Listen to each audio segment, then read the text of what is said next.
Welcome to movies explainer. आज हम 2016 में रिलीज शॉर्ट फिल्म के बारे में बात करेंगे जिसका नाम है कर्व। आज के वीडियो में हम देखेंगे कि एक लड़की जो ऐसे जगह पे फंसी है जहाँ से निकल पाना बहुत ही ज़्यादा मुश्किल है। इसमें कोई निगेटिव कैरेक्टर नहीं है, फिर भी ये मूवी हमें लास्ट तक होल्ड करती है। सो ये वीडियो एंड तक जरूर देखें। दोस्तों, ऐसी और वीडियो देखने के लिए सबसे पहले उस लाल कलर के सब्सक्राइब बटन को प्रेस करके बेल आइकॉन पे क्लिक करना एंड ऑल का ऑप्शन जरूर सिलेक्ट करें ताकि आप ऐसे इंटरेस्टिंग वीडियो मिस ना कर पाए। So let's start the movie. Movie के ओपनिंग सीन में हमें एक लेडी को दिखाया जाता है। वो बेहोश होकर कंक्रीट के फ्लोर पे पड़ी थी। वो यहाँ कैसी आई ये हमें नहीं पता। उस लेडी को देखने पर उसके हाथों में खून लगा था और उसके शूज पर लगा हुआ खून धूप के वजह से सूख गया था। लेकिन वो जिस सिचुएशन में फंस गई है उसके सामने ये कुछ भी नहीं है। हम ऊंची उठती हुई समंदर की लहरें देखते हैं। उनकी आवाज के एको से वो सिचुएशन और भी ज्यादा डरावनी लग रही थी। उन वेव्स के वजह से उस कंक्रीट के वॉल पर क्रैशेस हुए थे। वेव्स की आवाज से वो लेडी होश में आती है। आंखें खोलने पर उसे सिर्फ कंक्रीट से बनी वॉल दिखाई दी। अभी तक उसे एहसास नहीं था कि वो कहाँ फंस गई है।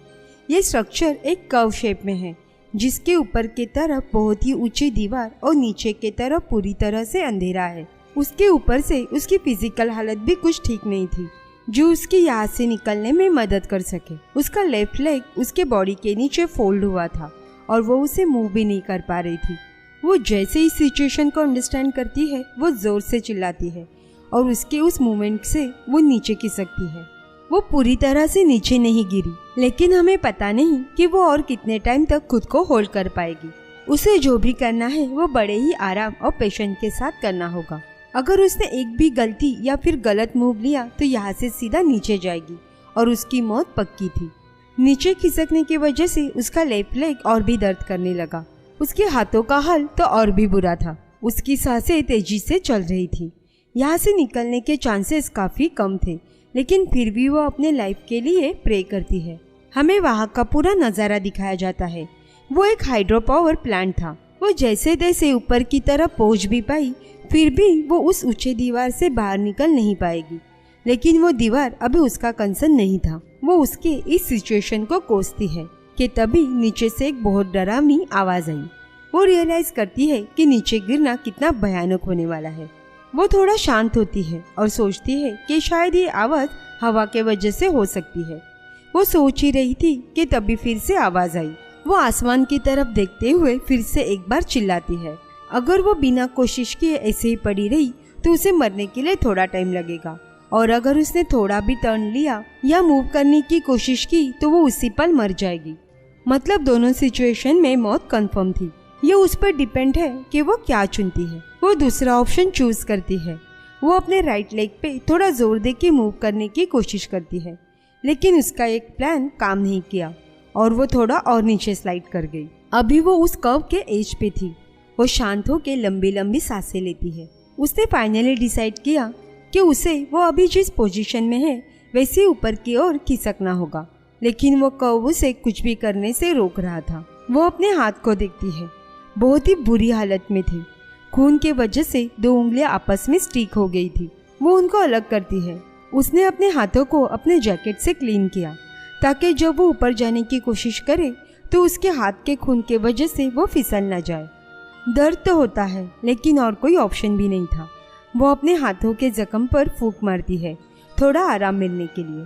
फिर एक बार कोशिश करने के लिए वो अपने पैर और हाथों पर जोर देते हुए दर्द को सहते हुए ऊपर जाने की कोशिश करती है। किस्मत से वो इस बार थोड़ी कामयाब होती है। उसने राहत की सांस ली। इतने निगेटिव सिचुएशन में भी अभी कुछ पॉजिटिव हुआ था। वो अपने हथेलियों को फिर से एक बार चेक करती है। उस कंक्रीट के सरफेस के वजह से अभी उनमें जान ही नहीं बची थी। उसने फिर एक बार हथेलियों पर फूंक मारकर दर्द को कम करने की कोशिश की। ज्यादा कुछ सोचे बिना फिर से उसने सेम कोशिश की और सक्सेसफुल रही, लेकिन दर्द और घबराहट के वजह से वो हैलुसिनेट करने लगी थी। उसे कर्व के नीचे हाथों के 2 ब्लडी प्रिंट्स दिखाई देते हैं, लेकिन उसमें उसकी बॉडी मिसिंग थी। वो थोड़ी हाइपर होती है। वो अभी एज से थोड़ी ऊपर थी, लेकिन उसके पीछे दीवार है जो वो किसी भी कंडीशन में पार नहीं कर सकती। पर वो ज्यादा न सोचते हुए फिर से एक बार मूव लेती है। इस बार जल्दबाजी की वजह से वो और थोड़ा नीचे खिसकती है। पैनिक करने की वजह से वो हेलुसिनेट करती है। उसे फिर से वही ब्लडी प्रिंस दिखाई देते हैं, लेकिन इस बार वो कुछ ज्यादा ही लंबे हो गए थे। उसने फिर से मूव करने की कोशिश की, लेकिन तभी उसे एक जोरदार आवाज सुनाई दी। उन प्रिंट्स को फिर से देखने पर उस जगह पे और 2 हैंड प्रिंट्स ऐड हो गए थे। ऑप्शंस 2 थे। एक, वो अपने मरने का इंतजार करे, या फिर मूव करते हुए अगर वो नीचे गिरी तो उसकी जान जल्दी ही जाएगी। उसका दिमाग उसे कह रहा था कि अगर वो जो अभी कर रही है वह वैसे ही कोशिश करती रही तो वो जरूर सरवाइव कर पाएगी। हालात ही ऐसे थे कि उसे सही और गलत कुछ भी समझ नहीं आ रहा था। ऐसे लगता है कि उसके विल पावर के चलते वो टाइम से पहले नीचे गिर जाएगी। अभी तक उसने हिम्मत नहीं हारी। वो फिर से एक बार ट्राई करती है, लेकिन कुछ सेकंड्स में ही वो फिर से नीचे आती है।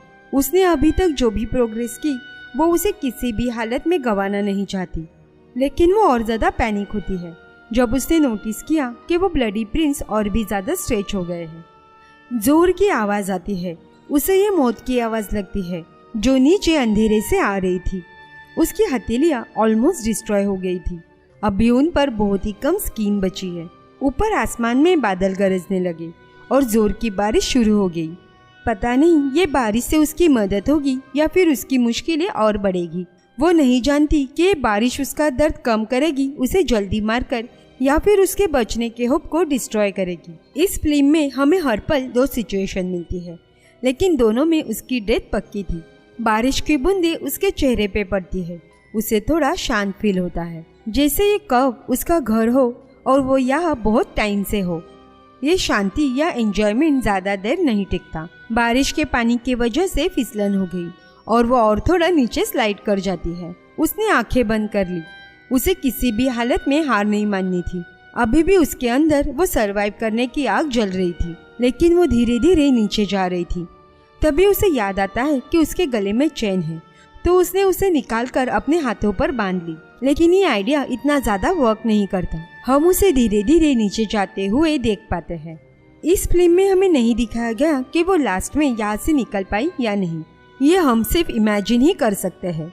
वो जिस सिचुएशन में थी वहाँ खुद को सोचने पर भी डर लग रहा है। बाकी थ्रिलर और हॉरर मूवीज की तरह इसमें कोई लाउड सीन्स नहीं है और ना ही कोई विलन, लेकिन जैसे इसमें हर सिचुएशन और एटमॉस्फेयर को दिखाया गया है जिससे हर पल हमें गूज़बम्स आते हैं।